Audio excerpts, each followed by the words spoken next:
y él mismo nos va a decir de qué nos va a hablar hoy, a prestar atención porque es para alquilar balcones. Adelante. ¿Por qué tanto para alquilar balcones? Buenas tardes primero, Mario, Efraín y a toda la audiencia que nos está siguiendo por distintos formatos. En este caso puntual, creo que todos hemos escuchado un nombre, por lo menos lo que estamos aquí o lo que nos escuchan desde otro lado, hemos escuchado un nombre en la lengua originaria de estos aborígenes originarios o inclusive quienes hemos nacido aquí, tenemos pegado, se cree, un latiguillo, que es ese cantito tan característico que sería de esta gente. ¿Y de quién estoy hablando cuando digo de esta gente? Ni más ni menos que de los come chingones, que han dejado su marca, más allá de que creo que los últimos censos que toman en cuenta quienes dicen ser de pueblos aborígenes deben andar alrededor de 1000 personas más o menos, sumado que bueno, la lengua ya se ha perdido, pero han sido los que han habitado todas estas tierras, los comechingones. Entonces la invitación de hoy es hablar un poquito acerca de ellos para conocer más de quienes pisaron la tierra que hoy nosotros estamos pisando y que por ahí inclusive nos encontramos, sea en Piedra Pintada, sea en Villa de las Rosas, sea en diferentes lugares, todavía las conanas que hacían o inclusive en los distintos museos que hay alrededor de todo el Valle de Tras la Sierra, sus morteros y distintas producciones que han dejado hasta el momento.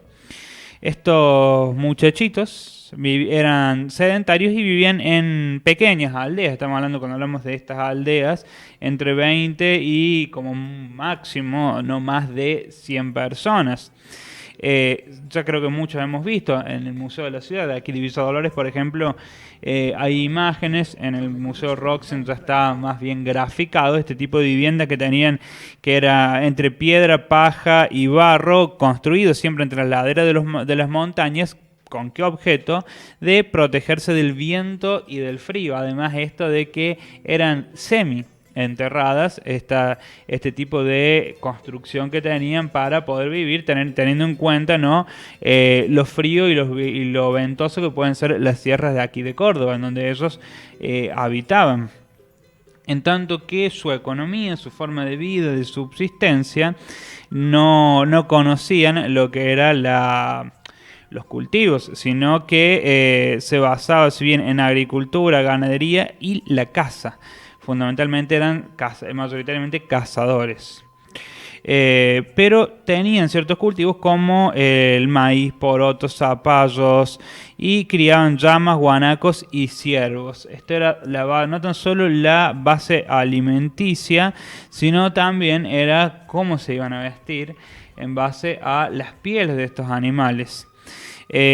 También eran recolectores en cierto modo, porque recolectaban frutos silvestres que se dan todavía, como la algarroba y el chañar. Eso era la base de su dieta, que hasta el día de hoy, si lo podemos ver, está muy presente todavía. La algarroba, el chañar, siguen estando presentes en la comida típica de aquí de la provincia de Córdoba, al igual que platos con, bueno, porotos y zapallos. Siguen estando de una u otra forma en esta suerte que vamos a ver de mestizajes que se van haciendo, no tan solo en las cuestiones genéticas, sino en las cuestiones culturales, que podríamos decirle más bien hibridación. No tan solo vivían aquí en la Sierra de Córdoba, sino también en la Sierra de San Luis. Límite geográfico quizás caprichoso, porque las sierras continúan, no es que corta y empieza una nueva. Según los últimos estudios, podían llegar inclusive algunos hasta el río Paraná, pueden haber llegado a ver algún que otro vestigio de come chingón, aunque bueno, sus fuertes sabemos que han sido las sierras de Córdoba y las de San Luis. En tanto que, como decimos, la comida era dentro de todo variada, porque tenían el maíz, los porotos, los zapallos, la quinoa, la carne era acompañada por carnes de la llama, el guanaco y el ciervo, junto con los frutos silvestres. Es decir, tenían una dieta bastante variada. En cuanto a su religión, su cosmovisión, ellos eran principalmente politeístas, es decir, no tenían un único Dios, tenían tanto dioses como espíritus, como otras unidades, digamos, dentro de su esquema religioso. Si bien podemos decir que los conocimientos hasta el momento eran que sus principales deidades eran el Sol, la Luna y la Tierra. Desgraciadamente podemos decir que su lengua, la totalidad de su lengua, se fue perdiendo alrededor del siglo XVII, siglo XVIII, que era parte de la familia de la lengua Lule-Biela. Esa era la familia de la lengua de los comechingones, que bueno, sabemos que todavía persisten ciertas palabras, sobre todo en nombres, por ejemplo, de localidades como Nono, por dar el ejemplo quizás más conocido y también más conocido y más confundido a la vez, porque cuando vienen a veces turistas de algún lado te dicen voy a El Nono, pensando que es en el italiano, que vendría a ser Il Nono, pero Il Nono del italiano es con 2 N en el medio. En cambio acá lo tenemos con 1, se refiere a otra cuestión, así que por ahí se presta la confusión. Tenían una rica cultura, tenían música, danza, que obviamente nos ha quedado poco por investigar en relación a la música y la danza de los comechingones, pero sí las distintas artesanías, sobre todo las pinturas que podemos encontrar en distintos puntos de la sierra.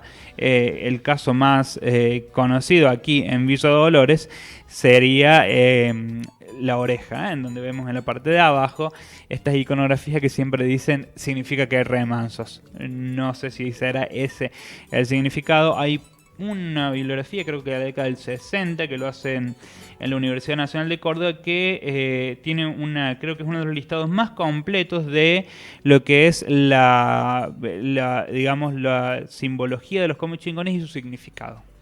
Que, como sabemos, no siempre es fácil llegar a los significados cuando se utilizaban este tipo de simbología en el lenguaje. Cuando los españoles llegan a estas tierras alrededor del siglo XVI, bueno, tuvo un gran impacto, sobre todo después con los criollos, en donde, bueno, fue la evangelización y la esclavitud. Ya sabemos que estos pueblos, mediante los cruces entre distintas culturas, la española y la aborigen, empezó a hacer que terminen desapareciendo algunos rasgos culturales. Por ejemplo, cuando hablamos te dicen, volvemos a la zona de La Oreja, en Piedra Pintada, te dice acá aparece la Salamanca. ¿Por qué te dicen aparece la Salamanca? Eso es parte por allí de una interpretación española de las costumbres religiosas de los comechingones.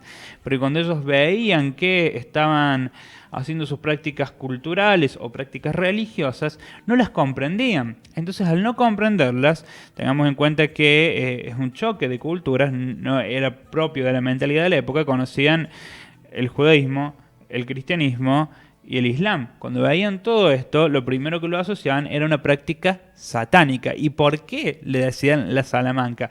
Pues bien, sabemos que está la Universidad de la Salamanca y también estaban las cuevas de la Salamanca. Uno decía, a la Universidad de la Salamanca se iban a aprender las medicinas, ciencias, se iba a aprender religión. En cambio, a las cuevas de la Salamanca se iba a aprender la brujería. Entonces se empezó a decir que era la Salamanca. ¿Por qué? Porque eran los lugares en donde se enseñaba a hacer para ellos brujerías y cosas con el demonio.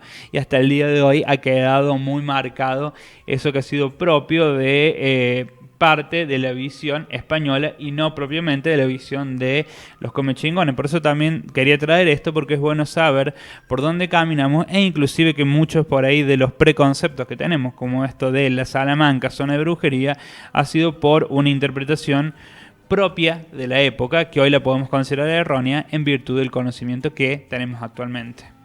Bien, después de esta explicación tan maravillosa y tan simple, de fácil comprensión, vamos como siempre a la música.